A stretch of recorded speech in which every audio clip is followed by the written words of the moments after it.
fuerte fue el 2017, antes de la pandemia, donde al menos casi 1000 ciclistas cruzaban en estos dos ferries. Se pueden imaginar que 1000 ciclistas es un dato menor si contemplamos también la gente que cruza desde Argentina por Futaleufú o que llega directamente por avión a Coyhaique.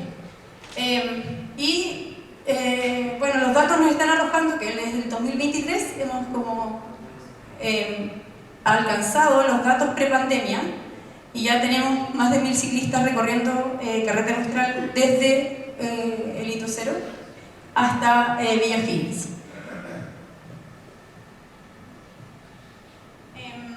Algunas otras cosas que nos dieron estos datos es que nos marcan cuál es la temporada real del cicloturismo acá en la región, que comienza en octubre y termina a principios de abril. Entonces, siempre hablamos también de que el cicloturista solo recorre enero y febrero, y esto no es así. La verdad es que datos nos entregan que diciembre está creciendo mucho. Este año todavía no tenemos estos datos listos, pero este año fue más fuerte diciembre que febrero.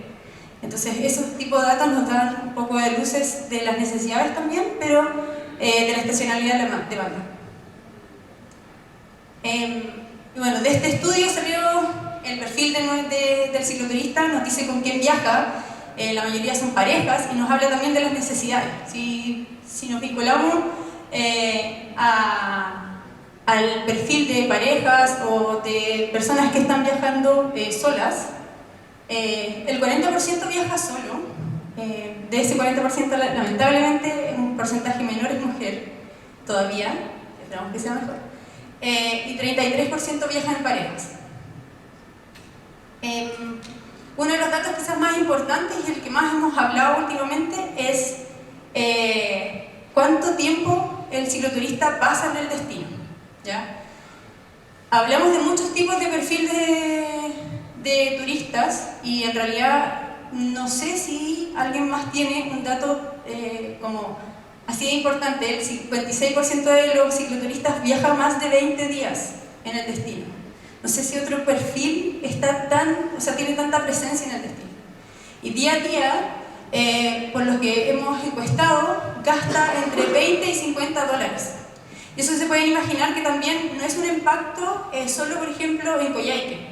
Nosotros lo que hemos reconocido es que el cicloturista en su traslado, esos 20 o 50 dólares diarios los aportan en economías locales pequeñas. O sea, es el único perfil de turista que pasa por todas las localidades de la Carretera Austral. Bueno, y si se estima, por ejemplo, hicimos un estimado, porque también era importante reconocer como el impacto que tiene el cicloturista a nivel de destino.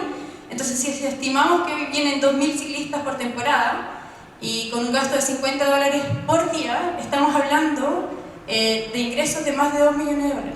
Entonces, es un impacto que quizás no lo vemos tan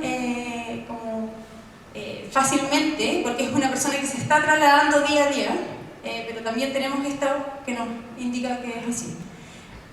Algunas de las actividades del cicloturista no solo anda en bicicleta, y eso también es relevante comentarlo. Hace trekking, muchos hacen kayak, visitan todos los atractivos de una forma quizás más enfocada en turismo aventura. Y bueno, hablando también de la infraestructura, dentro de las necesidades que levantamos hay algunas que ya han nombrado y que todos han reconocido, y es un poco de la ausencia de la infraestructura mínima. No tenemos como una vía segura. Si vemos acá un poco, no sé si se ve la imagen, pero nos exponemos día a día.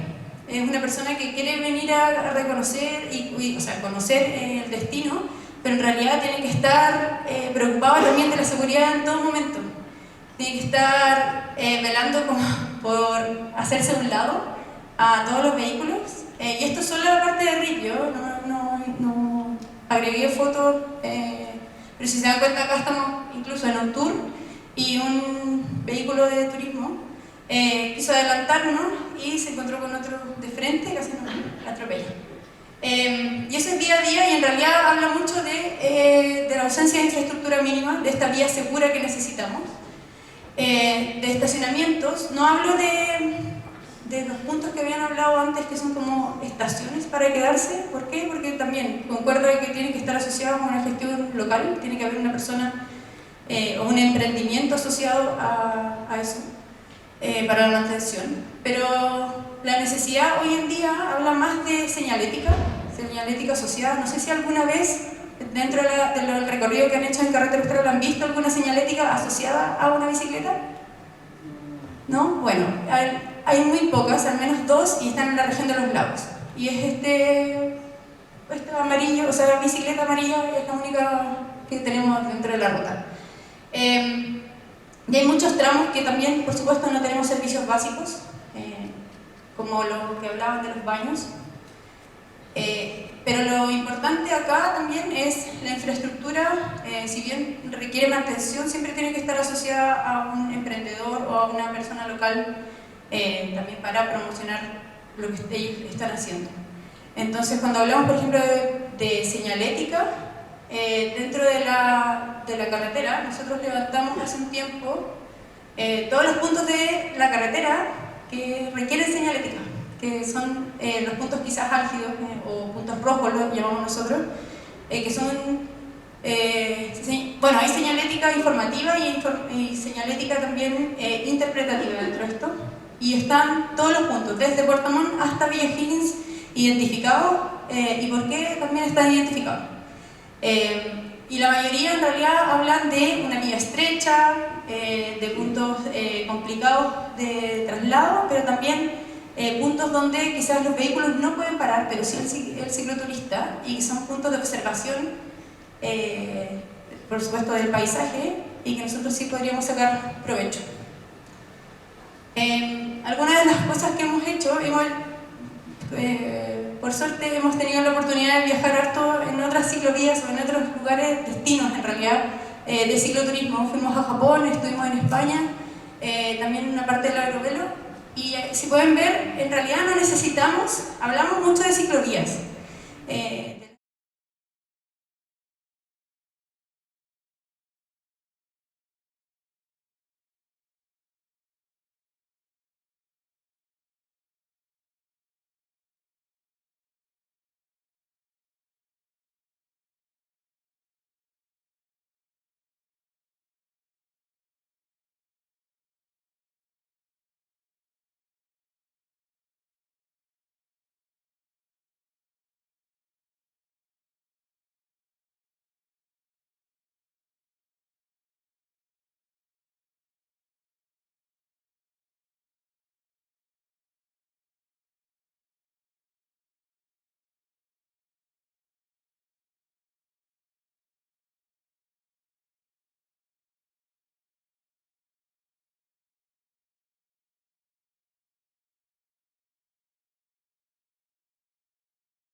lo que es el equipo, la mesa de trabajo, o equipo, comité gestor, como lo llamamos en el lenguaje Transforma, de la carretera austral, donde podamos poder escuchar y hacernos cargo, digamos, de todas las demandas y expectativas respecto a la carretera austral.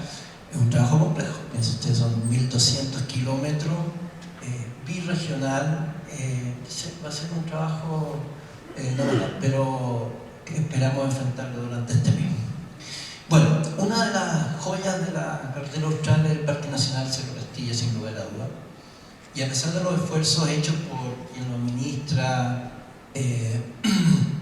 y otros actores, el parque sigue con algunos problemas, principalmente en su acceso. Puede llegar a ser irregular o inestable. Para el PER Turismo Aysén incluye en su hoja de ruta la concesión de largo plazo del del Parque Nacional Cerro Castillo, cosa que hoy en día se ve difícil en el corto plazo, ¿ya? Y en ese espacio de qué pasa en el intertanto había una figura clave que hoy día se llama la Asociación Turística Villa y Parque Nacional Cerro Castillo. Entonces, a continuación los voy a dejar con María Jesús Brautiga, una líder comprometida con la Patagonia y con trayectoria en gestión de proyectos ambientales y sociales en Aysén. Como directora de la Fundación Patagonia Aysén, ha fortalecido iniciativas de conservación, educación y desarrollo sostenible, colaborando con comunidades y gobiernos para construir una región resiliente y equitativa. Actualmente la asociación administra el Parque Nacional Cerro Castillo. Los dejo entonces con María Jesús, con su presentación Parque Nacional Cerro Castillo, modelo de gobernanza participativa de las comunidades y la administración de áreas silvestres protegidas. Muchas gracias. Yo tengo la presentación por ahí. Ya, gracias. Muchas gracias por la invitación.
Y bueno, como visión es bien ambiciosa, pero las visiones en general son ambiciosas. Queremos ser un referente nacional e internacional en turismo sustentable, conservando el patrimonio natural y cultural.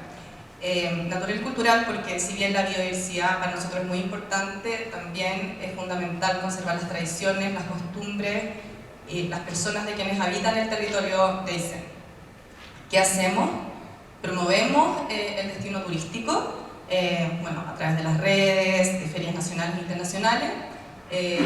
Colaboramos en el desarrollo de nuevos productos turísticos, también para descomprimir el parque, considerando que Villa Cerro Castillo además tiene muchos otros atractivos que pueden ayudar también al desarrollo de la economía local.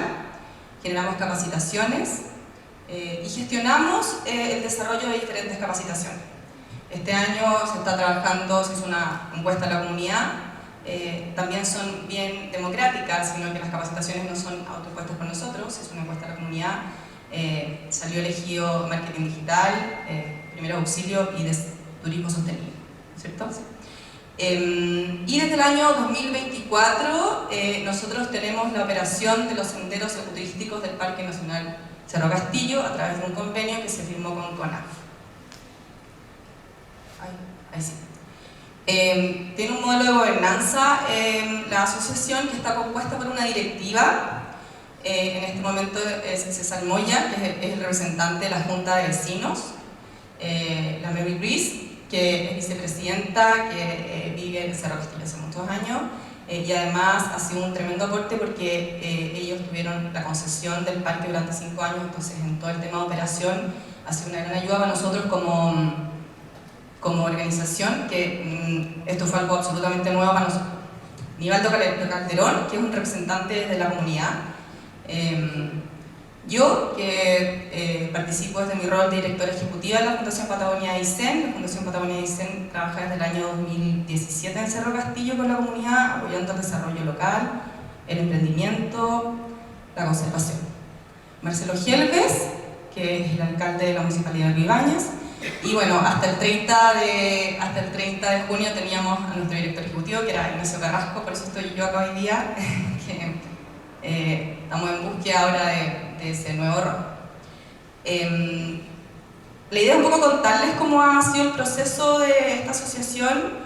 Yo digo que hemos hecho cosas malas, no me reta, porque en realidad no es que hemos hecho cosas malas, sino que nos hemos equivocado como cualquier emprendimiento, y eso también es dentro del camino del aprendizaje. Por eso también, como que digo humildemente, todavía no somos un modelo, queremos serlo, porque estamos ahí en proceso. Bueno, la asociación se constituyó en julio del 2019, agrupaba 14 organizaciones funcionales. Eso es súper interesante porque está compuesta por organizaciones funcionales y no por personas naturales. Entonces eso también logra que haya como una perdurabilidad en el tiempo en esta organización. El objetivo, ya lo dije, era impulsar el desarrollo turístico sostenible del parque y la villa.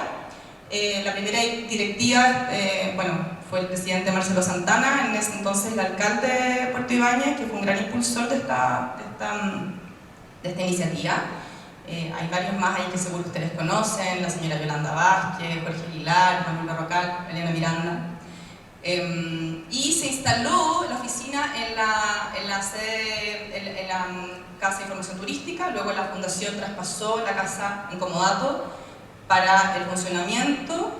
Se nombró un gerente. Ese gerente ya no es gerente, ahora es director ejecutivo. Eso ha sido parte del aprendizaje, porque en el fondo está una organización sin fines de lucro.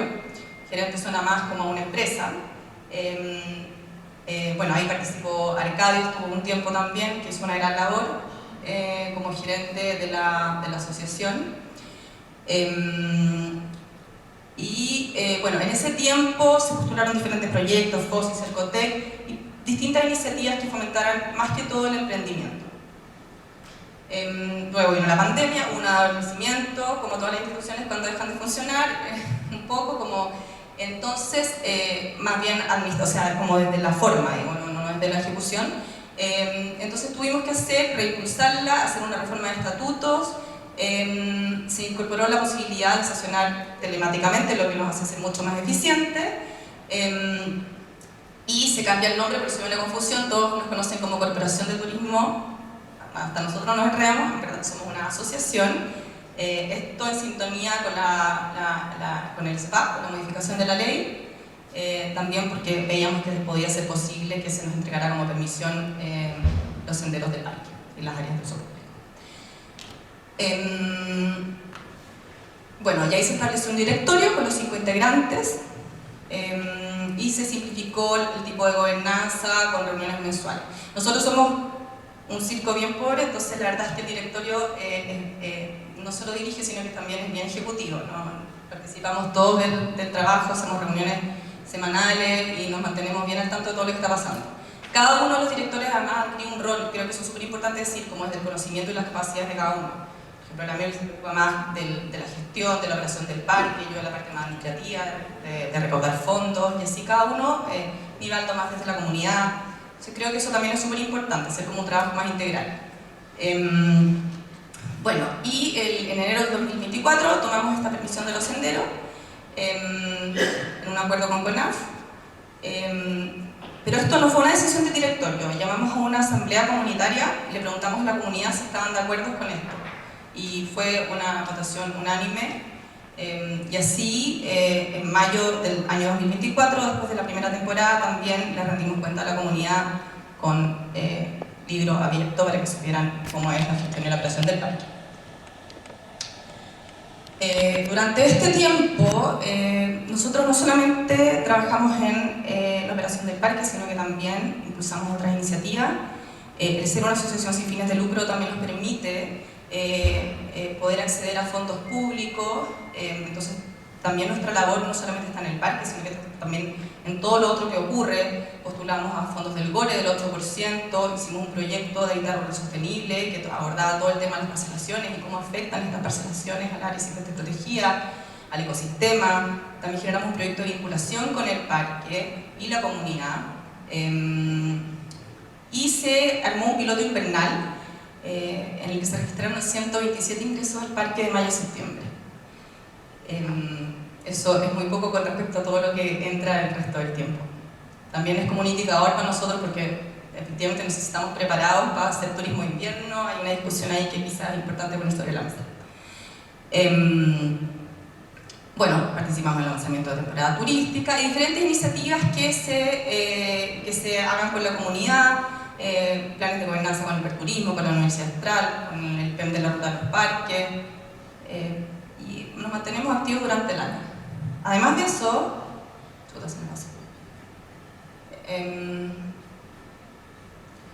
bueno, ahí está la Francisca en la Feria de Turismo Outdoor. Mejoramos la infraestructura. Nosotros en mayo, cuando hicimos el cierre de la primera temporada, le preguntamos a la comunidad, hicimos 7 alternativas. Son formas de involucrarnos, por eso te preguntaba a ti, Tomás, porque cómo uno inspira, cómo uno se hace parte de la comunidad. Preguntamos en qué querían que las utilidades fueran reinvertidas, en las utilidades.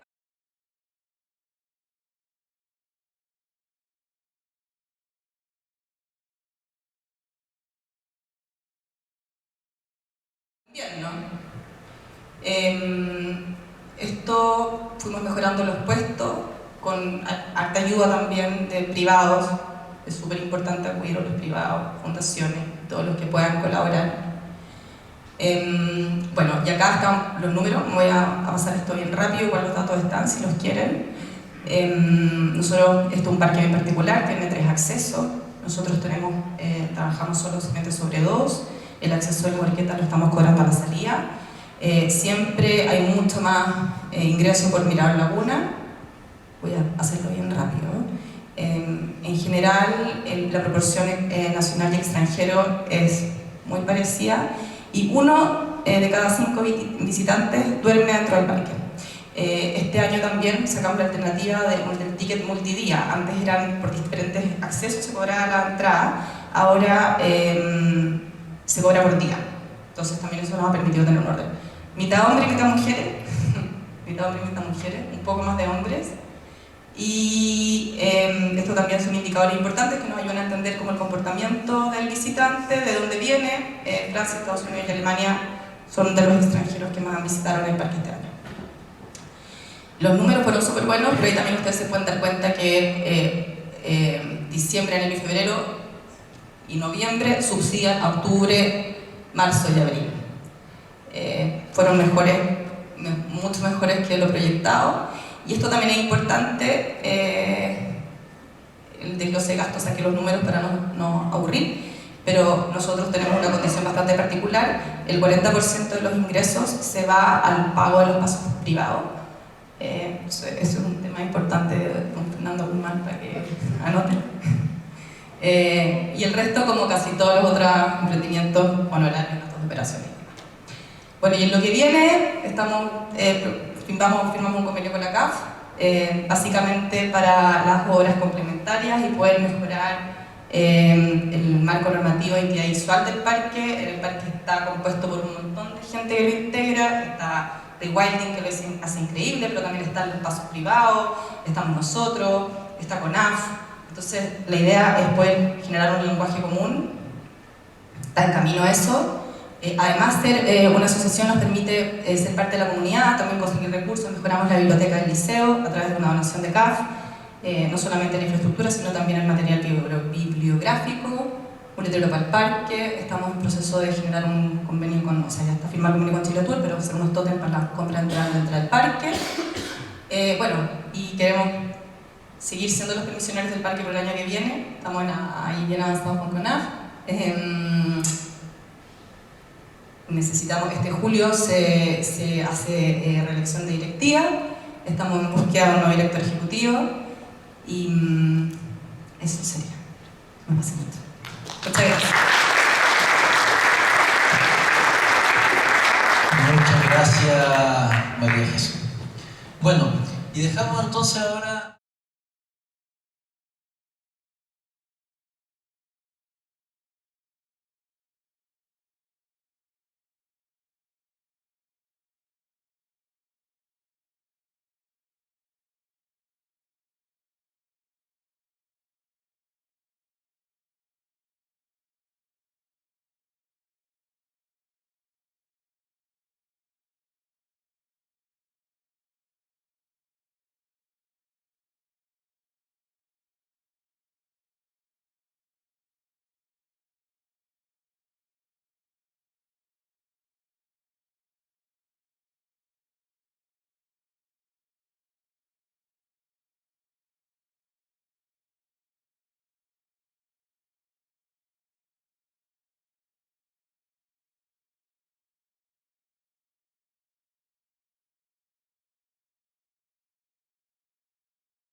Pero hay una desmotivación de los jóvenes por quedarse muchas veces.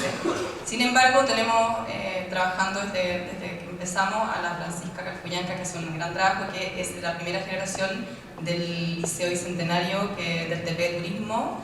Está escuchando la Fran, está conectada. Así que ella es una parte muy importante y muy representativa. Nos gustaría que hubiera muchos más jóvenes de Castillo y de Aysén, pero se nos ha hecho difícil.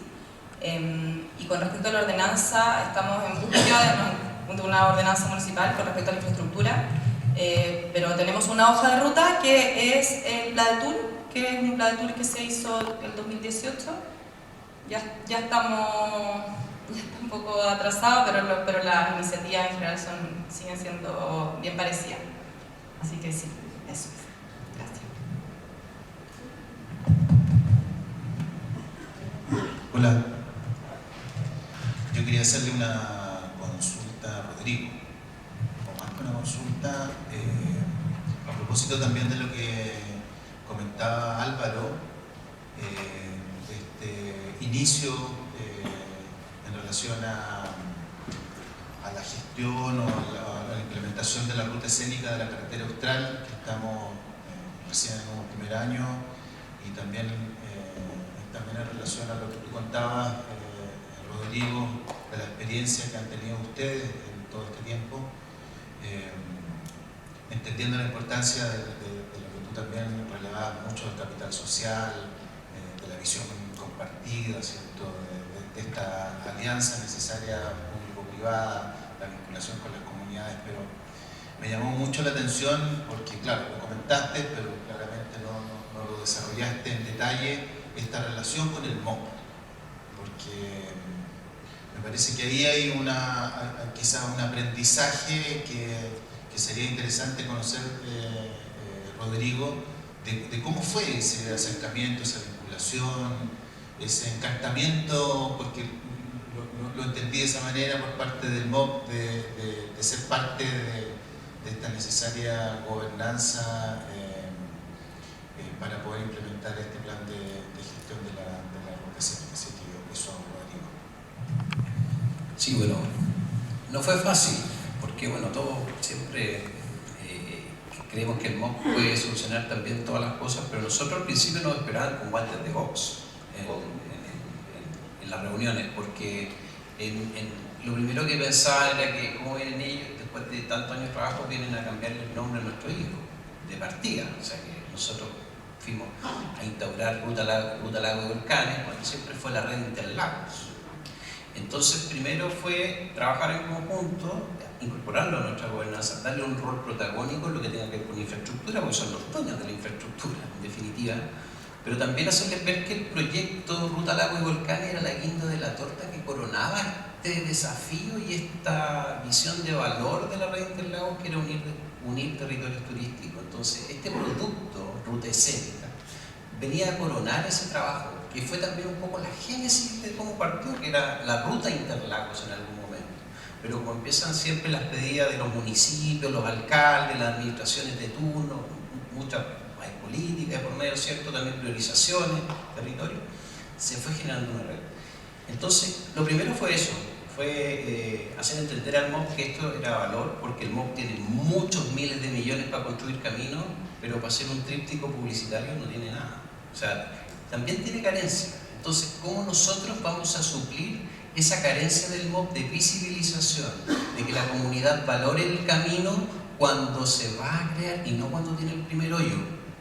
¿Cierto? Que no se fijen que hay un camino cuando hay un defecto, sino que es plata de todos nosotros, son tremendas inversiones. Entonces, ¿cómo entre todos lo valoramos? Y ahí el MOP tiene carencia en ese sentido, porque es una estructura dura. Entonces, por ejemplo, uno habla de obras complementarias, habla de que el camino sea de esta manera, pero existe un manual de carretera, que es la Biblia del MOP.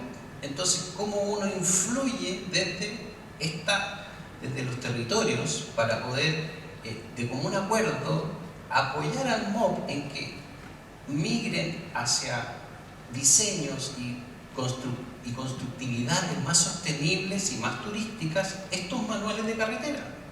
Dado que hay una ruta escénica hoy día, debiera haber un manual de carreteras escénicas que defina las obras complementarias. Pero es un trabajo que, en conjunto con lo que hemos ido haciendo nosotros, lo que va a hacer la Ruta de los Parques de la Patagonia y la declaratoria de ruta escénica, que ya son dos, como decía Tomás. O sea, ya cuando uno ve la cartera de proyectos MOP dice rutas escénicas, pero no hay que quedarse en el eslogan o que sirva para de buena voluntad pedirle al que licita que construya un mirador donde le sobró y dejó material. No, esto tiene que ser planificado, tiene que ser de común acuerdo. Entonces ahí es donde, desde los territorios, es importante que estemos todos de acuerdo, que da lo mismo si en los lagos, si hay Aysén, si en Magallanes, es que en definitiva tenemos que cambiar cosas que nos den la estructura para que nosotros podamos abordar lo que queremos, y eso significa muchas veces tener paciencia, dejarse convencer y no siempre imponer la idea propia, sino que juntarse a conversar los mínimos comunes para que podamos influir y apoyar también a lo público, que le cuesta mucho moverse, no va a la velocidad que van los privados. Entonces ahí es donde esas mesas público-privadas son claves para apoyar en eso. Y creo que esos son los pasos que vienen, en cómo nosotros influimos para que el MOP genere instructivos y manuales de carretera que tengan estos elementos dentro y que el MOP tenga cómo validarse a la hora de las licitaciones para poder generar esos desarrollos.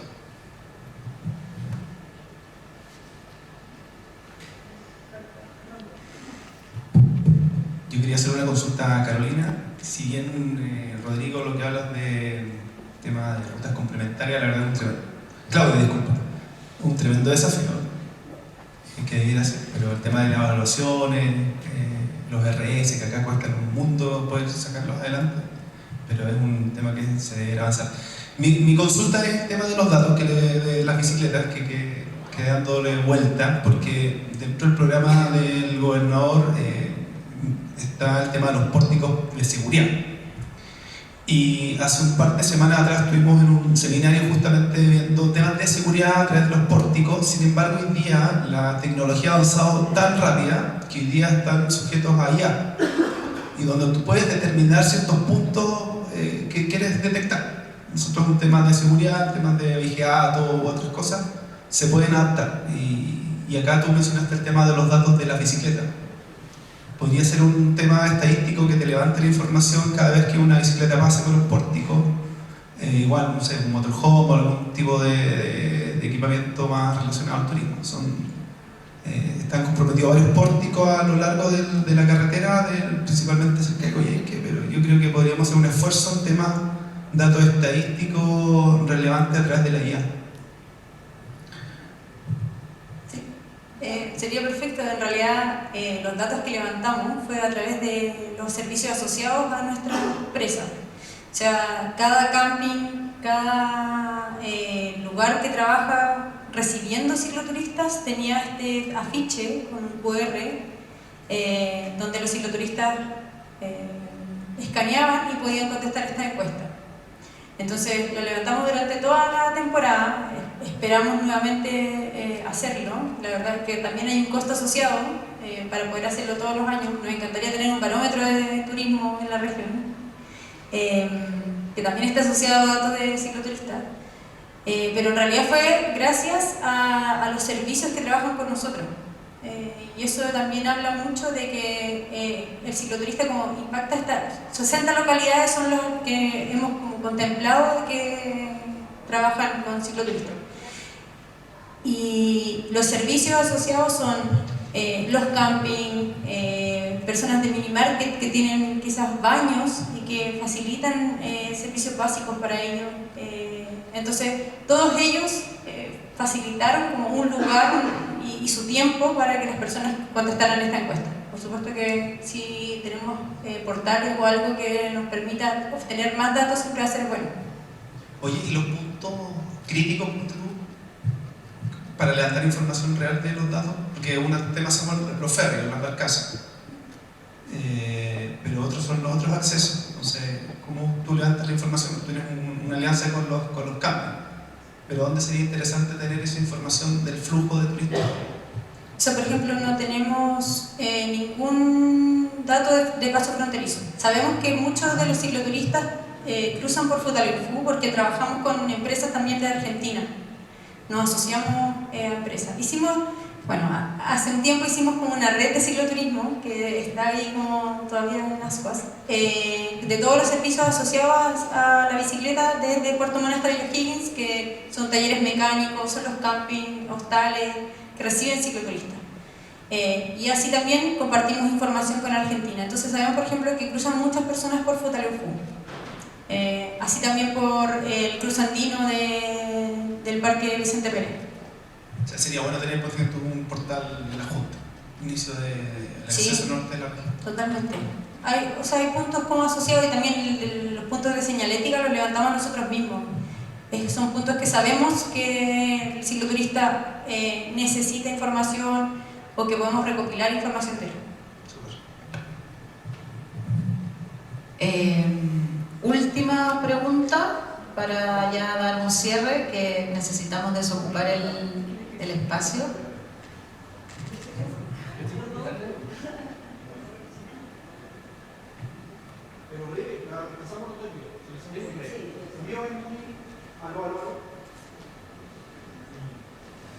Ahora me escuchan, sí.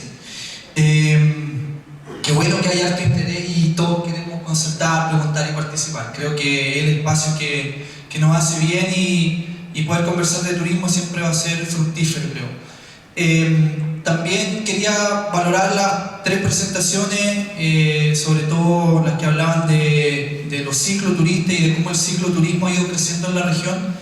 Creo que es un tema que igual tenemos que hacernos cargo y empezar a profundizar un poco también en cuando planificamos el turismo y en cuando generamos programas y acciones vinculadas al desarrollo del sector. Y por último, quiero valorar mucho el trabajo de la Corporación de Cerro Castillo, la asociación, y discrepo con María Jesús en el sentido de que creo que sí es un caso de éxito. Creo que han hecho una tremenda labor, un tremendo trabajo que ha vinculado a la comunidad, que ha permitido generar oportunidades, generar emprendimiento, administrar o ser permisionarios de un parque nacional tan visitado como el Parque Nacional Cerro Castillo no es algo fácil, es un desafío que han asumido junto con CONAF también, que está Mario, el administrador del parque acá. En conjunto, ha habido apoyo municipal también, hay un municipio que cree en el desarrollo del turismo, hay privados que están involucrados también aportando. Entonces solo desearles éxito, que continúe este trabajo también estamos preocupados de cómo va a continuar la figura de permisionario o concesionario. Tenemos que ver cómo funciona la nueva ley SVAP, y también hay una preocupación compartida, creo yo, con el PERTurismo, con el gobierno regional y con Senatur, seguramente de cómo destrabamos un acceso público al parque. Creo que esa es una pelea que hay que dar, pero estamos todos, creo, en la misma línea de poder seguir avanzando y replicando, ¿por qué no?, este tipo de gobernanzas locales que le hacen tan bien a las comunidades aledañas a los parques nacionales. Eso.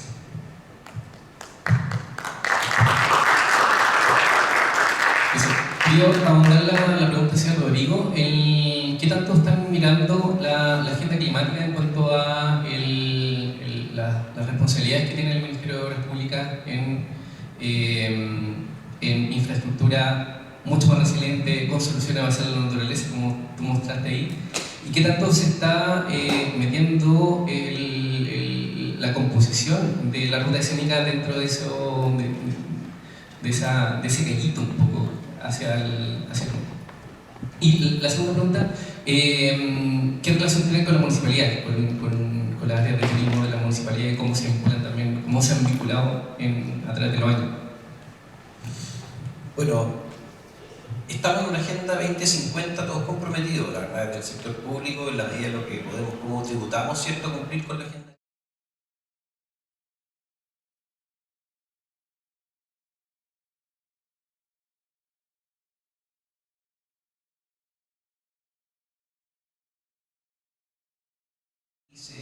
O agua potable y alcantarillado son las alejadas, tiene que ver con ese cambio, pero la respuesta va por el mismo lado con el MOP. Yo creo que hoy día muchos proyectos se han caído o se van a caer cuando tienen falencias de ingeniería en el MOP, que no contemplan, por ejemplo, temas tan puntuales como qué hacer con los árboles muertos o con la madera en los parques nacionales cuando se construye un camino, ¿cierto?, los planes de mitigación, o por ejemplo los corredores biológicos también, ¿cierto?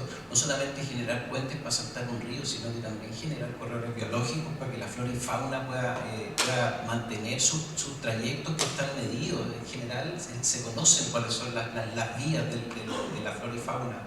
Entonces creo que la agenda de cambio climático es algo que tenemos que todos impulsar y ver cómo esas mismas adaptaciones a los manuales de carretera contemplen ciertas mitigaciones que respeten los flujos de agua, que respeten quizás napas subterráneas, que respeten, ¿cierto?, el suelo en sus distintos componentes, porque el suelo es la base de la vida, pero muchas veces no lo vemos porque es subterráneo, pero es ahí donde se sustenta la vida. Entonces, ¿cómo en todas esas líneas podemos nosotros influir para que la nueva normalidad de la constructividad de caminos contemple todos estos escenarios que tienen que ir de la mano? No basta con cumplir, vamos a emitir menos carbono, vamos a llegar a la neutralidad, si al final estamos igual generando, ¿cierto?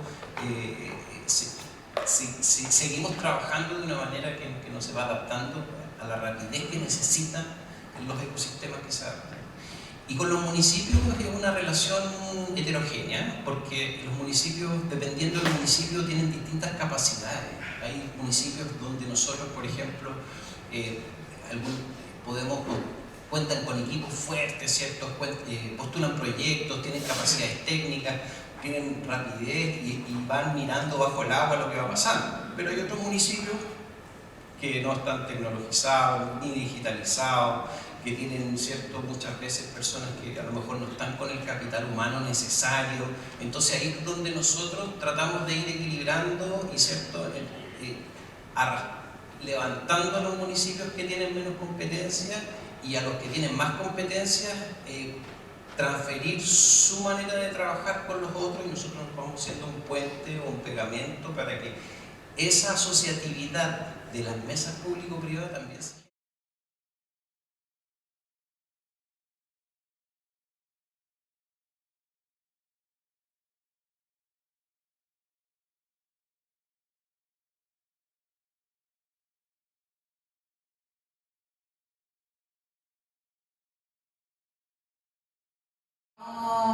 Esta no va a ser ni la primera ni la última reunión en la cual nos vamos a juntar a conversar como sector. esperamos nosotros como programa Ruta de los Parques de la Patagonia poder ir consolidando la gobernanza regional. La gobernanza regional es una instancia que, como ya varios han mencionado, lo mencionó Claudio al inicio, es la oportunidad y es el espacio para poder trabajar en esto de ir construyendo en conjunto la visión que se tiene como territorio para el desarrollo. Yo solamente, como para cerrar, y que no tenemos mucho espacio ya para poder seguir discutiendo, me quedo como con 5 ideas que en estas últimas presentaciones dieron luces y fueron presentando de alguna forma la problemática y cómo se visualiza esta necesidad de desarrollo de infraestructura de distintos ámbitos, ¿verdad? Uno tiene que ver con la importancia de la data. Acá tanto María Jesús como Claudia mostraron datos que de alguna manera fundamentan las decisiones y son importantes para planificar después. Otra cosa que se mencionó es que la infraestructura por sí sola no genera destino, es también la gestión, son también los actores, son también las comunidades. Entonces es importante ir involucrándonos en los espacios que cada uno vaya encontrando pertinente de ser parte, de ir construyendo esta cosa comunitariamente. Y cómo la comunidad puede ser un aporte. La importancia de conocer al visitante, a quién estamos recibiendo, para quién nosotros vamos a ir generando una oferta de servicios que permitan ir satisfaciendo esas necesidades del visitante. Y por último, cómo los usos que los visitantes tienen sobre el territorio definen también las necesidades de infraestructura que el territorio puede ir no teniendo o que se pueden ir requiriendo también. Les agradezco nuevamente la participación, que estén acá.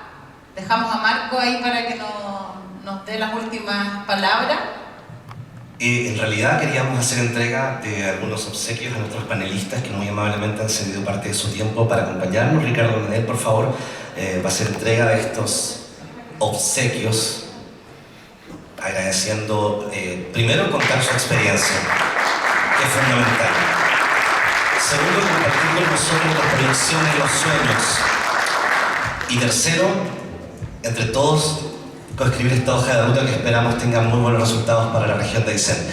Agradecemos profundamente su participación en este encuentro. Les invitamos a sumarse a la Ruta de los Parques y también a una fotografía que vamos a hacer en el exterior o acá.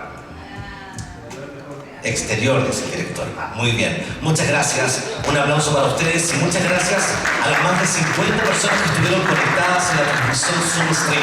Muchas gracias. Buenas tardes.